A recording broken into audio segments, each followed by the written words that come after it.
Son las 7 de la mañana, 8 minutos, y ahora la conexión es con el ministro del Interior, Armando Benedetti. Ministro, buenos días, bienvenido a Noticias Caracol. Bueno, buenos días a usted y a cada una y cada uno de sus televidentes en esta mañana. Ministro, entiendo que la salud pues no es su cartera, no es su ramo, pero sin duda queremos comenzar este diálogo con la noticia del momento. Usted estuvo en ese Consejo de Ministros. ¿Qué nos puede adelantar? Tal vez nos pueda dar más detalles de esta decisión del presidente Gustavo Petro de liquidar estas EPS intervenidas. A empezar diciendo que la persona que me antecedió parecería que todos los problemas de la salud nacieron en este gobierno y apenas hace 2 años y medio, 3 años de los que lleva el presidente Petro en el gobierno. Este problema de la salud, si usted recoge cualquier otro presidente, siempre va a haber una anotación, una locución en la cual el presidente de ese momento de turno dice que hay un problema con la salud y le ha invertido billones de pesos a las EPS. Lo que ha pasado es que se han robado la plata. El problema de las EPS no ha sido falta de recursos por parte de este gobierno o de otros gobiernos que le han dado una chequera en blanco de billones de pesos para las EPS, y lo que ha venido sucediendo es que la plata se ha perdido. Lo que quiere el presidente es reconstruir otra vez, renovar o reambientar nuevamente los pacientes de las EPS para que queden cerca de los centros donde están los primeros de atención, para que sea algo de prevención. Eso es lo que ha querido el señor presidente. Y las que estén ahora mismo quebradas, pues se van a intervenir con base en que no están sirviendo y no se le puede seguir dando plata a esas EPS para que sigan siendo desangradas. Sí, ministro, pero ¿qué mensaje puede enviar el gobierno tal vez a esos 25 millones de pacientes que hoy se levantan con incertidumbre al no saber si su EPS va a ser liquidada y también tienen incertidumbre de cuál va a ser la EPS que los va a atender en el futuro? Pues eso será poco a poco y no será de un momento a otro. Y primero y segundo, usted sigue perteneciendo a su propia EPS intervenida si es que se da ese proceso, y va a seguir siendo atendido ahí. Eso no es de un solo tajo ni solamente es de forma arbitraria. Se hará en esa EPS que está actualmente quebrada, que se la robaron y que está quebrada y hay que intervenirla. Porque entonces, ¿cuál es la otra solución?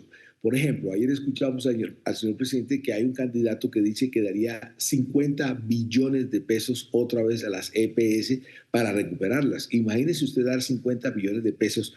El déficit primario de la nación, del presupuesto, sería inalcanzable y entonces no habría con qué pagar los problemas de justicia, los programas sociales. Entonces, le insisto, proponen unas cosas muy locas en campaña en las cuales parecería ser la solución a la salud, pero que acabaría con todos los otros programas sociales. A Sí. eso es lo que se refiere el señor presidente. Una última pregunta, y es algo que señalaba esta mañana Augusto Galán, exministro de Salud, y es que con esta decisión pues no solamente se liquidan las EPS, sino que existiría una cadena donde se quebrarían las IPS.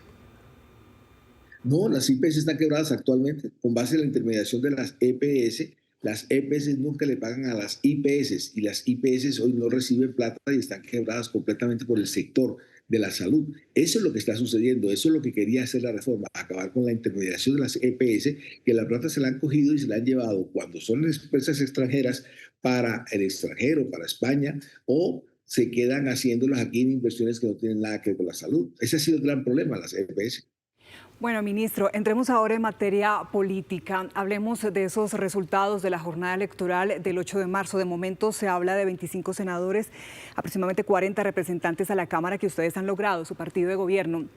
¿Ese será un número suficiente para que usted logre materializar esos proyectos que han intentado hacer realidad? Bueno, yo le puedo decir la verdad sin intervenir en política, porque para mí intervenir en política es cuando uno está invitando a votar en el proceso electoral, es publicidad electoral. Yo le puedo decir que si ese pacto histórico no consigue realmente la presidencia, ese esfuerzo que se logró el 8 de marzo quedará en cero, porque quedarán en minoría, quedarán en oposición y verán pasar como una especie de partido de tenis, mirando de un lado para otro. Partiendo de esa respuesta, entonces lo que entiendo, ministro, es que tal vez la bancada del Pacto Histórico logre un número importante, pero todavía no son mayoría para tal vez tramitar las reformas sociales que quiere implementar el gobierno de Gustavo Petro. Si llega un gobierno de oposición, pues quedarían ninguneados. Si usted, por ejemplo, revisa cuántos son de derecha, suma más o menos 46, cuántos son de izquierda, están en 40 y pico, es el centro el que terminaría otra vez determinando cómo serían esas mayorías en el Congreso de la República. Luego, si no hay realmente un gobierno que sea cercano al pacto histórico o del pacto histórico, quedarían en minoría y quedarían en oposición automáticamente. Claro, hablando un poco sobre lo que usted estaba mencionando hace algunos minutos empezando esta entrevista, la participación política. ¿Qué puede responder usted a todos esos sectores que están señalando al gobierno de participar en política, por ejemplo, al incentivar para no votar una consulta, a los mensajes del presidente Gustavo Petro en su cuenta de X defendiendo el candidato que representa el oficialismo, incluso hablando mal de las fórmulas a la vicepresidencia que pues terminaron eligiendo algunos aspirantes a la presidencia? ¿Para usted eso no es participar en política? No es participación en política con base en el Código Penal, en el artículo 422. La participación política es cuando yo constriño a la persona, presiono a la persona con base en unos convenios, en unos ascensos, en unos bonos para que vote por determinado candidato.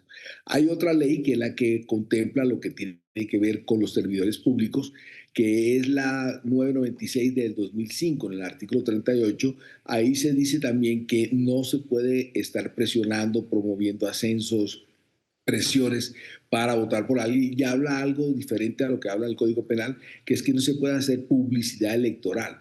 Lo otro, para expresarme mejor, estoy hablando de publicidad política. Quiere decir aquella la que promueve ideas. Yo puedo decir, a mí no me gusta un Estado esclavista, no me gusta un Estado descentralizado, me gusta una reforma a la salud de tal forma, etcétera, como lo que estamos hablando ahorita.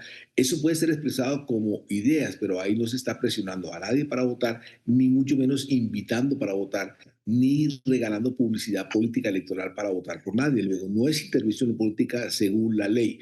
Otra cosa es que el presidente de la República promueva unas ideas, decide o hablar sobre historia, sobre dónde viene el paramilitarismo, etcétera. Son ideas que el presidente pone en la palestra pública de frente para hablar sobre ellas y con base en ellas votar hace 4 años y pueden volver a votar hace 4 años. Alguien puede pensar que un candidato puede seguir con el gobierno, con los programas de gobierno del gobierno actualmente y puede votar por él y no habría ningún problema, está votando con base en ideas, no con presiones. Otro puede creer que si vota por otro candidato está rechazando completamente lo que hizo este gobierno y lo puede hacer y son con ideas lo que está haciendo. Luego lo que se está promoviendo es eso, nadie está interfiriendo, nadie está presionando. Aquí usted no tiene noticias que desde el Ministerio del Interior o otro ministerio de las ayudas o de las funciones que tiene cada ministro, si hayan hecho algunas acciones con base para que alcaldes o concejales y diputados voten por determinado candidato. Ministro, pero que un presidente en ejercicio diga que hay que ganar en primera vuelta, es evidente que es participación política. Y para ir un poco más allá, que ataque a otros candidatos. Le leo un trino reciente, por ejemplo. Dice, aquí estamos es para defender el salario vital, a como dé lugar, es la vida de la familia, de los hijos y el prójimo, los demás son plumas y lentejuelas que esconden a los vampiros. ¿Eso no es faltar a la neutralidad? Yo diría que no, con todo el respeto, porque primero no está metiéndose ni está tocando la ley tal y cual como está expresada. Pero cuando usted dice, vea, es que yo quiero un salario mínimo vital, usted está hablando de que hay otros presidentes que no estuvieron de acuerdo con que el salario mínimo vital alcanzara a pagar lo que es la canasta familiar y que este sí, y que puede haber candidatos que no están de acuerdo con que el salario mínimo vital alcance a pagar la canasta familiar. O usted puede estar de acuerdo con que a los trabajadores se les pague el domingo el 100% como lo hizo este gobierno en una ley, o haya otro candidato que quiera pagar el 75%. Esos son frutos del gobierno, que habrán candidatos que lo recojan y otros que lo rechacen. Y el electorado puede libremente volver a recordar qué fue lo que pasó o lo que puede suceder y votar o no votar, pero ahí no se está presionando a nadie. Yo no estoy diciendo, vea, le voy a dar unos bonos al señor alcalde, le voy a dar una vía, le voy a dar unas cámaras, le voy a dar unos hospitales, unas ambulancias para que usted vote por determinado candidato, que es la intervención política de un funcionario público. Ministro, usted menciona y hace referencia a la ley 996 del 2005, una ley que es de hace 21 años, incluso que establece los principios de publicidad cuando ni siquiera existían las redes sociales, pero le quiero leer un punto donde mencionan que le es prohibido al presidente referirse a demás candidatos o movimientos en sus presentaciones públicas. Yo entiendo que presentaciones públicas incluso también tendría que ver en el contexto actual con sus comentarios en redes sociales. Digamos, que hable directamente de fórmulas a la vicepresidencia, que incluso motive a no votar consultas o publicar videos para favorecer al candidato que representa el oficialismo, ¿para usted sigue siendo que no es participación política, más allá de las opiniones personales del presidente? Sí, perdóneme decirle que esa ley, el espíritu de esa ley es hablar del proceso electoral, del proceso electoral y de su publicidad política electoral, no de su publicidad política como tal, como traté de expresarme anteriormente, de pronto no lo hice bien, que es buscar hablar de las ideas. Una cosa para mí es la publicidad del proceso electoral y otra es de la publicidad política que tiene que ver con las ideas, haciendo la diferencia entre si usted quiere que se le pague más a los trabajadores o no, un Estado centralizado o no centralizado, un sistema de justicia acusatorio más importante que otro, una reforma a la salud de tal estilo o no tal estilo. Ese sería hablar de temas de ideas. A lo que usted se refiere es la publicidad política electoral, que es cuando yo invito a votar. Claro, ministro, y le pongo el principio de neutralidad. Digamos, el jefe de Estado en su majestad, con la ropa de presidente de la República, no debe velar por el equilibrio de las elecciones presidenciales, no inclinarse éticamente hacia algún sector político.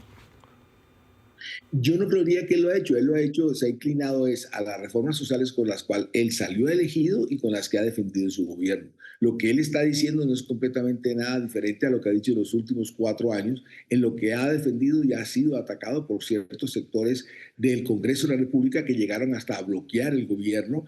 Por ejemplo, la reforma laboral, por ejemplo, la reforma pensional en la Corte Constitucional, por ejemplo, la reforma de la salud, que fueron bloqueadas dentro del Congreso de la República en la Comisión Séptima del Senado. Luego él lo que hace es volver a poner otra vez esos mismos temas con los que fue elegido, con los que fue bloqueado, para que la gente elija o decida de los candidatos. Esa discusión no es nueva, viene dándose en los últimos 3 años. Ministro, hablando justamente de garantías, de esa transparencia en ese proceso electoral, pues quiero citar ese software que fue tan criticado antes de esta jornada electoral por parte del gobierno. Son cerca de 12.000 personas las que hacen parte de esos organismos internacionales, digamos que tiene una triple lupa prácticamente, entre auditores internacionales, nacionales, incluso de los mismos partidos, y todos coinciden en que no hubo anomalías en ese proceso. ¿Ustedes piensan lo mismo y confían en ese sistema electoral? ¿Van a confiar en los resultados de la próxima jornada?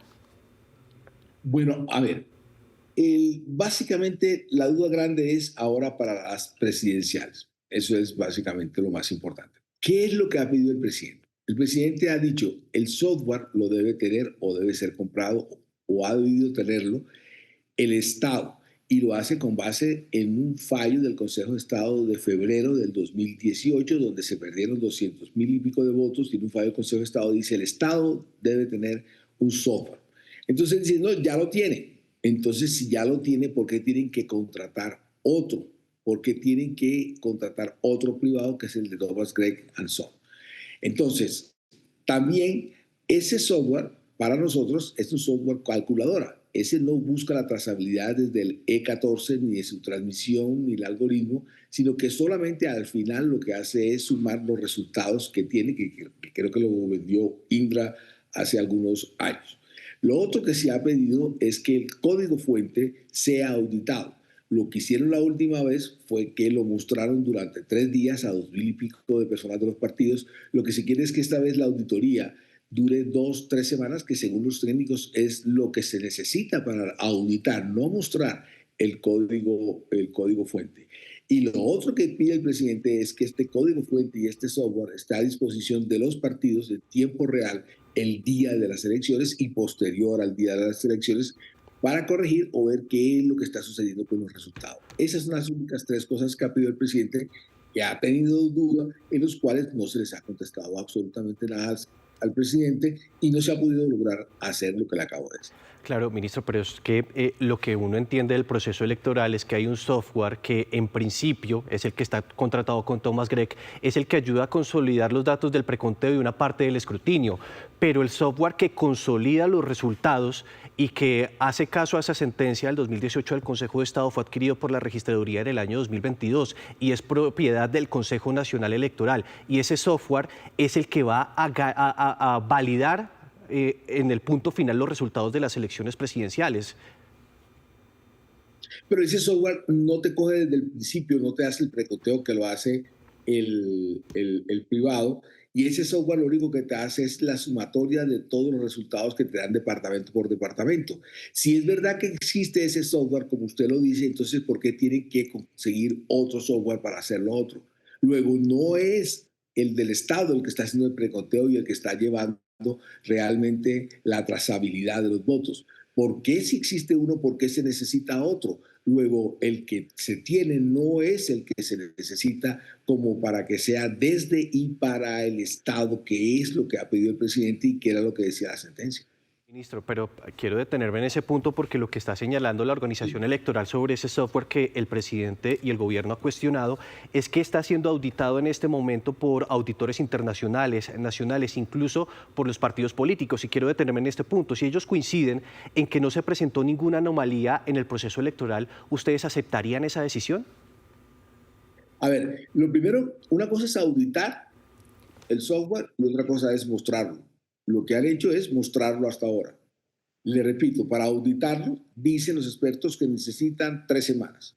Y eso es lo que ha querido el señor presidente, que unos técnicos, y va a haber una comisión de seguimiento electoral mañana, la cual yo presido, y ese va a ser el primer pedimento a la registraduría, es que durante 2 o 3 semanas se pueda auditar a unos expertos del gobierno internacionales qué pasa realmente con el software. Eso es lo que se quiere esta vez.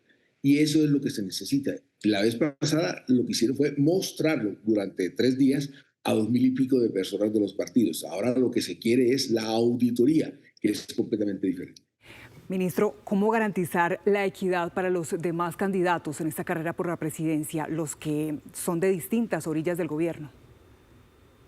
Bueno, se demostró en las elecciones pasadas, usted lo encuentra que, primero, empecemos por el tema de la seguridad, que por primera vez se cuida debido a lo que pasó con Miguel Uribe a los precandidatos. Se hizo durante 7 días, 7 meses antes de que fueran candidatos, cuando antes se hacía realmente cuando eran candidatos. Y hablamos de que hubo 64 candidatos a la presidencia asegurados, 400 candidatos al Congreso asegurados, 91 de CITREP. Hoy era a las 11 de la mañana, pero hubo una tragedia de una persona que tiene que asistir al Corpus. Se va a hacer a las 3 de la tarde, porque yo presido la Comisión de Seguimiento Electoral y a partir de lo que pasó con Miguel Uribe se creó una subcomisión que tiene que ver con la seguridad, ojo, solo de los candidatos a la presidencia. Y hoy se va a realizar para tomar las medidas que tengan que ver con seguridad. Ahí ya garantizamos su proselitismo, todo lo que tenga que ver con seguridad.